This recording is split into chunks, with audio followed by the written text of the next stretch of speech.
Hey, hi everyone. So in this video we are going to discuss about the answer of our most commonly asked question, which is tell me about yourself.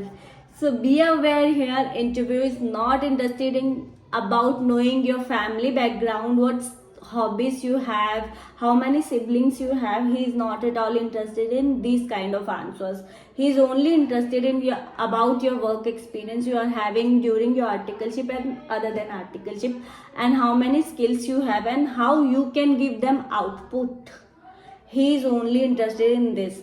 So be particular to your answer. So here just give a brief description of yourself, like your name, your educational background, then skills you are having, and be particular to your articleship experience and other work experience only. So while mentioning your articleship experience, you can mention name of the firm and area of specialization of that firm, and what was your profile in that firm, and how many assignments you have handled in that firm, which kind of assignments you have handled, how many clients, which kind of clients, those were listed and unlisted clients. You can mention names of listed clients as well and big clients as well.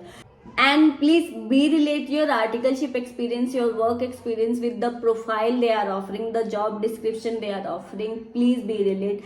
For example, if it is a taxation profile, especially in direct taxation, so you must have mentioned that I have done these many of tax audit, I have handled these many clients, I have handled these many part of litigation. And you can mention, if there is a big clients, listed clients, you can mention name of the clients as well. So you have to mention particularly 70% of the areas of work which should be related to that job description, and 30% you can mention other work experience as well.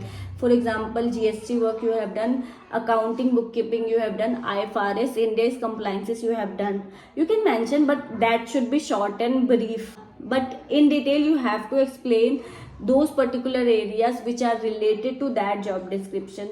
So these are few points to be considered. So thank you so much, and this is it for this video, and hope you enjoyed this video. Thank you so much. Bye bye.